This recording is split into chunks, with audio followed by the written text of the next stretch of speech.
Olá, tudo bem? Hoje a gente vai falar da classe dos verbos, mais uma classe de palavras da língua portuguesa e uma classe muito importante, porque ela está no centro das construções que a gente chama de orações. Toda frase que tem um verbo na língua portuguesa é chamada de oração. E qual é a função do verbo? Sempre é importante saber qual é a função de uma palavra dentro da classificação, dentro de um contexto. A função do verbo é expressar ação, estado ou fenômeno da natureza. Vamos a um exemplo. Quando eu digo, por exemplo, nós trabalhamos todos os dias. Essa expressão trabalhamos aí, essa forma trabalhamos, vem do verbo trabalhar e indica uma ação, que geralmente é a principal associação que a gente faz à classe dos verbos. Os verbos indicam ação, mas eles também indicam estado. Se eu digo que o tempo está frio, o tempo está quente, eu estou utilizando o verbo estar, que nesse caso não representa uma ação, representa um estado. E o terceiro uso do verbo, a terceira função do verbo, é indicar fenômenos da natureza. Esses verbos de fenômenos da natureza, eles têm uma característica especial. Eles não são conjugados, ou seja, eu não vou colocar esses verbos junto com as pessoas do discurso. Eu, tu, ele, nós, vós, eles. Lembra que a gente conjugava muito os verbos? Hoje em dia, na escola, não é que você vai ter que pegar uma folha e escrever todos os verbos em todas as pessoas do discurso, mas você tem que saber como é que esses verbos se relacionam com essas pessoas. No caso dos verbos de fenômeno da natureza, não, eles não são conjugados. Eu digo simplesmente trovejou a noite inteira. Esse verbo trovejar não tem uma pessoa executando essa ação. Há uma indicação de fenômeno da natureza.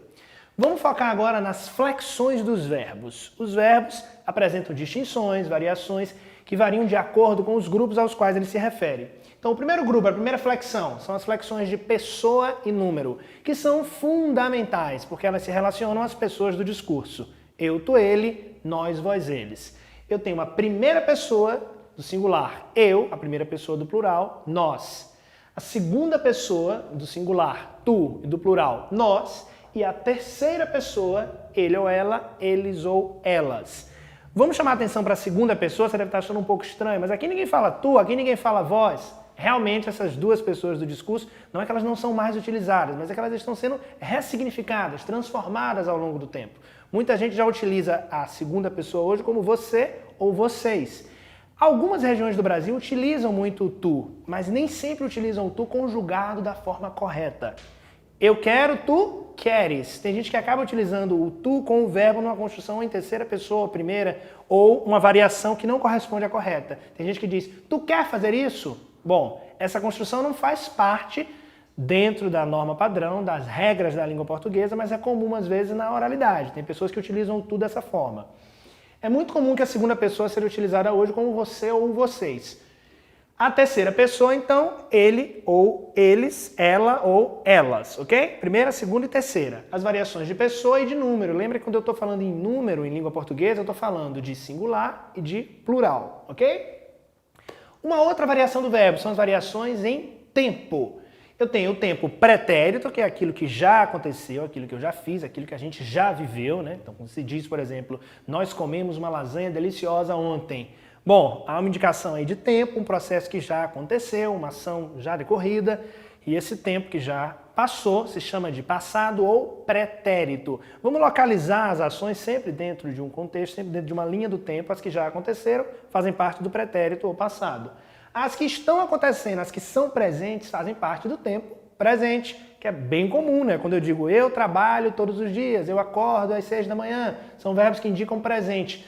Mas o presente também é utilizado para indicar ações universais, tais como a Terra gira ao redor do Sol. Bom, essa é uma ação universal, o verbo gira aí nesse caso está sendo usado no presente, ok? Também. E o futuro é algo que ainda vai acontecer. São verbos que indicam processos que ainda não aconteceram. Quando nós dizemos, por exemplo, na próxima semana nós entrevistaremos o nosso ídolo. Nós entrevistaremos, é futuro. Hoje em dia é muito comum que a gente pegue esse verbo no futuro, como entrevistaremos ou qualquer outro, e a gente transforme isso numa locução verbal, que é o uso do verbo. É um uso verbal marcado pela construção com dois verbos. Por exemplo, nós vamos entrevistar o nosso ídolo. Isso é muito mais comum hoje do que utilizar o verbo no futuro, como entrevistaremos. Também é uma construção futura quando eu utilizo nós vamos entrevistar, tal como entrevistaremos. Outra variação do verbo são as variações de modo. Bom, eu tenho o modo indicativo, que expressa certeza. Todas as vezes que eu vou utilizar um verbo e quero indicar uma certeza naquilo que eu estou falando, eu estou utilizando o verbo no modo indicativo. As pessoas acordam muito cedo. Estou afirmando isso com certeza, com clareza. Então o verbo acordam aí está no modo indicativo. O modo subjuntivo é o oposto do indicativo. Ele indica dúvida, hipótese, possibilidade. Esses verbos no subjuntivo vão ser expressos às vezes com auxílio de algumas conjunções, como o se, o quando, o que. Quando eu digo, por exemplo, se eu passar de ano, farei uma viagem internacional. Não há certeza de que isso vai acontecer. Quando não há certeza, eu estou utilizando o verbo no modo subjuntivo. O outro modo verbal muito comum e super utilizado no dia a dia é o modo imperativo. Imperativo não é só para ordem, hein, como muita gente acha. O imperativo expressa a ordem, com certeza, quando eu digo faça isso, vá por ali, dobre à esquerda, dobre à direita. São indicações, mas podem ser também recomendações, conselhos, pedidos, sugestões. Todos esses verbos que estão expressos desse modo são exemplos de verbos no modo imperativo, né? Por favor, faça-me uma gentileza. É um verbo expresso no modo imperativo. Continuando essas flexões, essas variações dos verbos, vamos compreender agora as conjugações. Os verbos, a depender da terminação que eles têm, vão fazer parte de 3 grupos diferentes. Os verbos de primeira conjugação, que são os verbos que terminam em AR, tal como o verbo amar, é um verbo que a gente chama de verbo de primeira conjugação. Os verbos que terminam em ER ou OR, que compõem os verbos de segunda conjugação, tais como fazer, compor. E os verbos que terminam em IR, que são os verbos de terceira conjugação, tal como o verbo partir.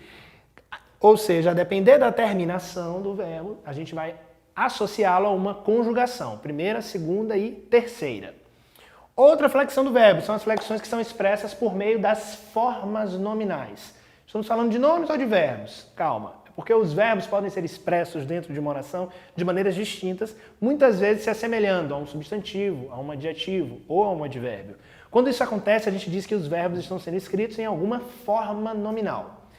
A primeira forma nominal é o infinitivo, que é o nome do verbo, é o verbo tal como ele se apresenta, por exemplo, no dicionário. Perceba que você não vai encontrar no dicionário a forma podeis. Você vai ter que saber a que verbo essa forma se refere aqui conjugada na segunda pessoa do plural. Quando você lembra que faz parte de um grupo, de um verbo chamado poder, você vai lá no dicionário e encontra o verbo nessa forma, a forma no infinitivo. Eu posso usar o infinitivo com função de substantivo. Quando eu digo, por exemplo, estudar faz bem. Estudar aí está dando nome a uma ação, e nesse caso ele não está flexionado, ele não está variado em tempo, ele não está variado em número, ele não está variado em pessoa, ele está funcionando como um nome, né? Eu poderia dizer que o estudo faz bem, tal como eu posso dizer que estudar faz bem. Então, nesse caso, o infinitivo está sendo usado com função de um nome.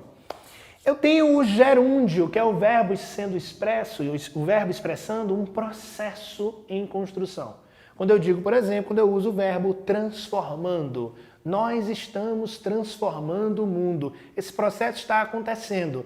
A galera curte entender o gerúndio por meio das terminações. Ando, endo, indo. Como é que eu faço para perceber isso?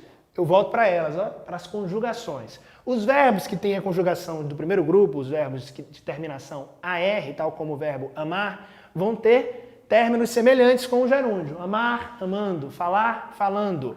Os verbos de segunda conjugação, tal como o ER, um verbo como, por exemplo, varrer, eu vou ter a terminação varrendo, fazer, fazendo. E os verbos da terminação IR vão ter a terminação indo, partir, partindo. Então perceba, o ando, endo e indo, essas terminações ajudam muito a gente a compreender a identificação do infinitivo, do gerúndio e do particípio, que é uma outra forma nominal que vai indicar um processo já concluído. Transformado, eu havia transformado aquele local de trabalho, então alguma coisa que já aconteceu. O particípio tem uma particularidade, alguns verbos vão admitir o particípio regular, que é aquele muito parecido com a forma que o verbo é escrito, e o particípio irregular. Então, por exemplo, eu posso fazer a construção em português com o verbo ter ou com o verbo haver, do tipo, eu havia entregado os documentos. Posso fazer essa construção na língua, esse verbo entregar aí está no particípio regular. Assim como existe a forma entregue, que eu posso usar com outros verbos, que não o ter ou o haver. Só que tem verbos que não admitem essas duas construções. São verbos que só admitem o particípio regular ou irregular. Por exemplo, não existe o irregular de chegar. Eu não digo eu tinha chego, eu digo eu tinha chegado. É importante a gente estar atento a essas terminações, a essas construções, ok? Bom, vamos ver dentro de um contexto a aplicação do verbo? Olha só. Quando a gente for analisar uma oração, é claro que os verbos vão aparecer misturados. Você não vai ter um texto só com verbos no presente, só no futuro, só no passado. A língua é viva, ela se manifesta de diferentes maneiras. Preste atenção. No futuro, os nossos filhos falarão bem ou mal da gente. Os nossos filhos falarão. É futuro. Essa terminação a, ti, o indica futuro. Cuidado para não confundir com o am, que é falaram, passado. Muita gente confunde isso e constrói frases achando que está escrevendo no futuro e, na verdade, está escrevendo no passado. Essa é uma diferença que pode fazer uma confusão na comunicação, porque se você escreve o futuro querendo dizer o passado, ou se você escreve no passado querendo se expressar no futuro, a outra pessoa pode não compreender o que você está querendo dizer. Isso vai gerar uma confusão, um ruído, e a gente não vai atingir o principal objetivo do uso da língua, que é o quê? Se comunicar, expressar, transmitir uma mensagem. Então, falarão é um indicativo de futuro. No futuro, os nossos filhos falarão bem ou mal da gente. Depende do que tiver sido feito. Quando eu tenho mais de um verbo conectado, lado a lado, funcionando, dando a ideia de um verbo, eu tenho o que se chama de locução verbal. Na língua, quando eu tenho duas palavrinhas juntas, a depender da classe gramatical em jogo, eu estou me referindo a uma locução. No caso da locução verbal, eu vou ter um verbo auxiliar, tal como ter, ser, haver, e um segundo verbo em uma das formas nominais, no infinitivo, no gerúndio ou no particípio. Eu estou estudando, eu tenho a construção estou, que é um verbo auxiliar, e estudando, que é um verbo na forma nominal do gerúndio, ok? Lembra dessa ideia da terminação, do futuro, do passado? Eu quero chamar a atenção para você que essa terminação varia em relação à pessoa e que essas terminações na língua portuguesa ganham um nome. Essa terminação se chama desinência. Essas desinências são marcadas ao término de cada forma verbal, que variam de acordo com a pessoa, que vão indicar para a gente pessoa e número, tempo, modo. Então nada é por acaso. Essas variações estão relacionadas a essas flexões que a gente acabou de acompanhar. Então, vamos lembrar então, hein? O verbo indica ação, estado ou fenômeno da natureza e ele pode variar em pessoa e número, tempo, modo. As conjugações são diversas e eles também podem ser expressos em diferentes formas nominais e lembrar que existem as locuções verbais quando eu tenho ali um verbo auxiliar e um verbo em alguma forma nominal, ok? Então, esse foi o tema da aula de hoje, verbos. Muito obrigado.